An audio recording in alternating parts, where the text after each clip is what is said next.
E aí, Dev, beleza? Eu vim aqui falar sobre a ferramenta front-end web que o meu grupo escolheu, o Svelte. Esse Svelte é uma ferramenta utilizada para desenvolver interfaces de usuário, assim como ferramentas como React, Vue e Angular também são. Porém, a maior diferença dele para essas ferramentas é que o Svelte é um compilador. No que isso implica? Isso leva ao fato de que o Svelte executa a maior parte da tarefa de renderização dos componentes, de compilação ou transpilação deles de um formato dito pela ferramenta, no caso Svelte, para um formato que o navegador entende. É o próprio Svelte que faz esse trabalho na etapa de compilação, deixando trabalhos mínimos para o navegador fazer. Coisa que não acontece nessas outras bibliotecas, pois essas outras bibliotecas deixam esse trabalho, todo esse trabalho, para o navegador.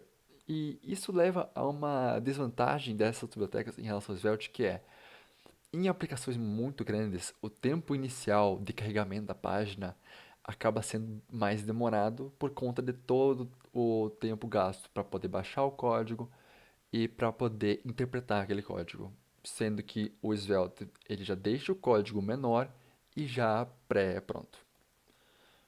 Como vantagem, já lembrando, tem a compilação que eu acabei de citar e que leva essa vantagem acima dos outros frameworks. E ele também, como vantagem, é que ele é open source. Ele tem uma sintaxe amigável a iniciantes, tanto quanto tanto quem está começando a trabalhar com ferramentas front-end de desenvolvimento de interface, quanto a quem vem de alguma outra biblioteca ou vem de um outro contexto. Ele tem uma sintaxe muito amigável mesmo. Tanto que eu acho essa sintaxe parecida com a do Vue. Outra vantagem dele é que ele pode usar o DOM diretamente, diferentemente do que React e Vue fazem, que eles têm um DOM virtual. Eles armazenam todos os componentes, todos os dados na memória. Porém, atualizando o DOM diretamente, segundo as palavras da documentação do Svelte, é mais performático do que atualizar por Virtual DOM. Uma desvantagem é que o Svelte tem uma fatia pequena no mercado no momento, em comparação a essas outras ferramentas. Porém, desde o lançamento da versão 3 do Svelte, ele tem começado a crescer em popularidade e no mercado também. Tanto que, em popularidade, ele ganhou uma competição do Stack Overflow como ferramenta mais amada do ano de 2020. Como eu disse, a sintaxe dele ele é muito simples e leva uma curva de aprendizado rápida. Pessoalmente, quando eu o estudei para esse trabalho, eu aprendi a usar ele muito rapidamente, porque é muito intuitivo a sua sintaxe. E para estudar, a documentação também é excelente, porque tem muitos exemplos, tem muitos tutoriais, e isso deixa aprender a ferramenta muito mais rapidamente. E esses exemplos são muito bem escritos, são muito bons mesmo de aprender. Quanto ao histórico de versões, ele teve três versões principais, pois o Svelte ele não tem um sistema de versionamento muito comum de ser por aí. Ele não tem um roadmap bem escrito. Na versão 1, que foi lançada em 2016 pelo Rich Herring, ele trouxe a ideia da compilação de código e mais algumas outras ideias que ele percebeu com problemas nos frameworks e ferramentas utilizadas para o desenvolvimento front-end naquela época. Na versão 2.0, ele trouxe algumas mudanças e já na versão 3.0, ele trouxe algo que ressaltou ainda mais o Svelte aos olhos dos desenvolvedores em relação às outras ferramentas, que é a mudança na forma como o Svelte trabalha com reatividade. Antes ele seguia um formato parecido com que classes no React atualizam os seus estados. Mas, a partir da versão 3, ele realiza a atualização de um estado apenas tu realizando uma atribuição à variável do estado. Somente isso já serve para renderizar novamente o componente e atualizar aquele estado. E como ferramentas para utilizar Svelte, tem duas formas principais, que é utilizando o template básico, que está disponível dentro do GitHub, e que nós logo vamos baixar e instalar ele para poder mostrar como se faz isso. E o Svelte Kit, que é uma ferramenta oficial do Svelte, que traz algumas funcionalidades como o roteamento de páginas baseado no sistema de arquivos, o que já evita muito trabalho configurando o roteamento, além de outras vantagens. E como exemplo prático, eu vou ensinar vocês a como criar uma aplicação com Svelte utilizando o template básico. Para isso, nós viemos aqui no terminal, eu escolhi essa pasta, e tendo o npm instalado no seu computador, tu executa o seguinte comando: npx digit svelte.js barra template e nome da aplicação, Sun Application. Deixamos o tempo criando.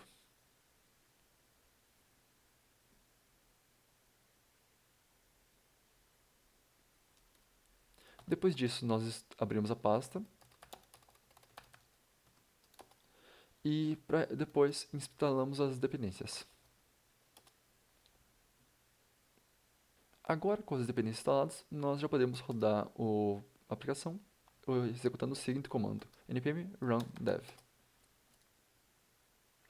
que vai executar a aplicação com configurações de ambiente de desenvolvimento. Só um momento. Agora já podemos abrir a aplicação.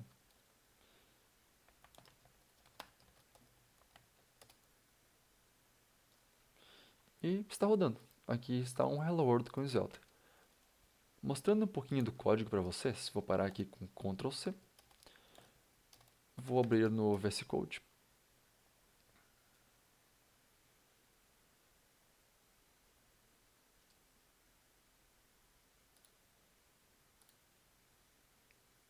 Temos uma pasta source, que tem um arquivo principal do Svelte, que é cmain.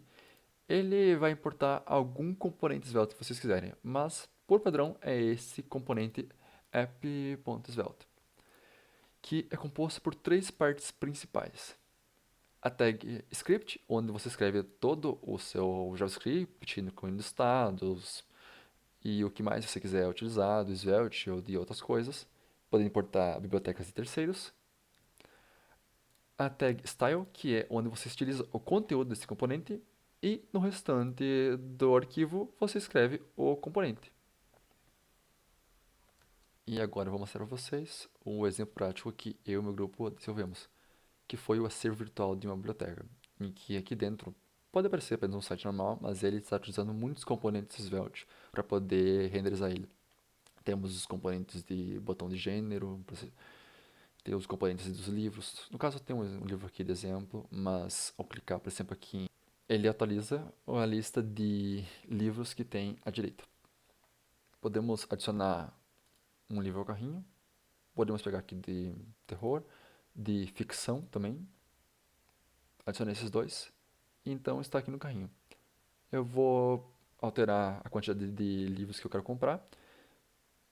E ele já altera por reatividade do Svelte qual que é o valor subtotal da compra desses livros, de acordo com a quantidade, que leva ao novo valor total. Também é possível pegar e excluir um livro da lista do carrinho. Assim. E o Svelte renderiza novamente corretamente. Agora vou mostrar um pouco para vocês do código que foi usado para poder desenvolver este exemplo. Aqui